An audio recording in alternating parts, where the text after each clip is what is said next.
Assalamualaikum warahmatullahi wabarakatuh. Perkenalkan, nama saya Medina Astri, NIM 2023111011.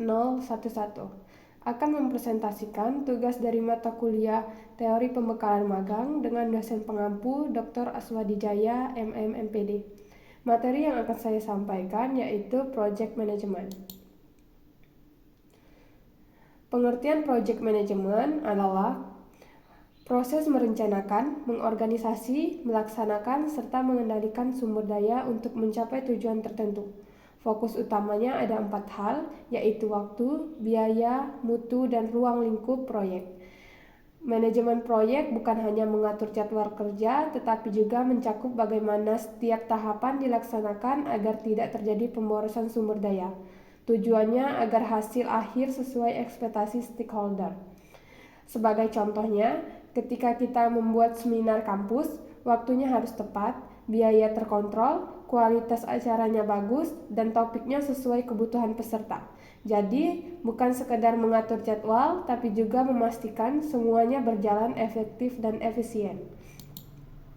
Selanjutnya yaitu ada tujuan project management. Yang pertama, mencapai target proyek sesuai ruang lingkup.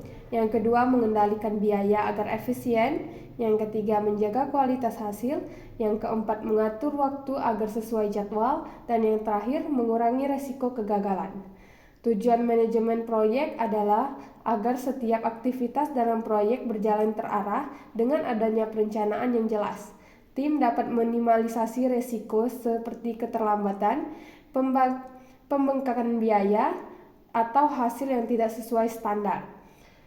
Misalnya, dalam kebutuhan aplikasi, tujuannya bukan hanya aplikasinya selesai, tetapi juga sesuai kebutuhan pengguna, tidak melebihi budget, dan selesai tepat waktu.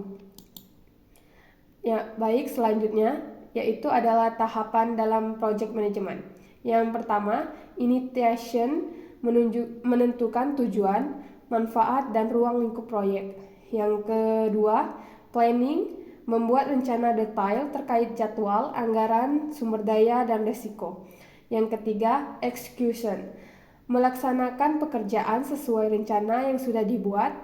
Yang keempat, monitoring dan controlling, memantau jalannya proyek, memastikan sesuai target, serta mengatasi hambatan. Yang terakhir, closing, penyelesaian proyek, serah terima hasil, serta evaluasi. Tahapan ini membantu agar proyek tidak berjalan asal-asalan.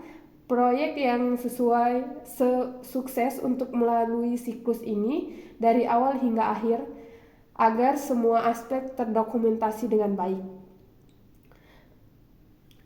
Kalau kita bandingkan dengan acara kampus, initiation itu proposal, planning itu pembagian job desk, execution itu melaksanakan acara, monitoring itu mengawasi jalannya acara, dan closing itu evaluasi setelah selesai.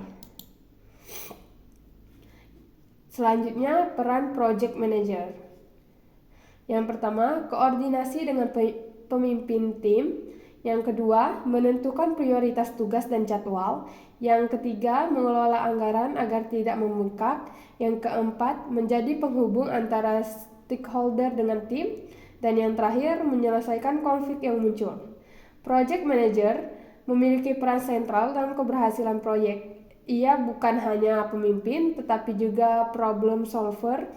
Tanpa manajer proyek yang baik, koordinasi bisa kacau dan tujuan proyek sulit tercapai. Jadi, dalam proyek ada satu peran kunci, project management. Ia bertugas mengkoordinasi tim, menentukan prioritas, mengelola anggaran, serta penghubung antara stakeholder dengan tim, serta menyelesaikan konflik. Ibaratnya, project manager itu seperti ketua panitia. Kalau dia tidak tegas dan jelas, proyek bisa kacau, tapi juga memanajemen bagus. Tim lebih terarah dan hasil lebih sesuai harapan. Yang terakhir, kesimpulan. Project management adalah kunci sukses dalam mengelola proyek, membantu agar proyek selesai tepat waktu, sesuai biaya, dan berkualitas. Kunci keberhasilan perencanaan matang, komunikasi yang baik, dan pengendalian risiko. Dengan penerapan manajemen proyek, organisasi dapat menghemat biaya, mengurangi risiko, serta menghasilkan output yang lebih baik. Karena itu, skill project management sangat penting dikuasai oleh mahasiswa, profesional, maupun organisasi. Yang selain baik, mungkin itu saja yang dapat saya sampaikan. Saya ucapkan terima kasih dan mohon maaf. Apabila ada salah kata, saya akhiri. Wassalamualaikum warahmatullahi wabarakatuh.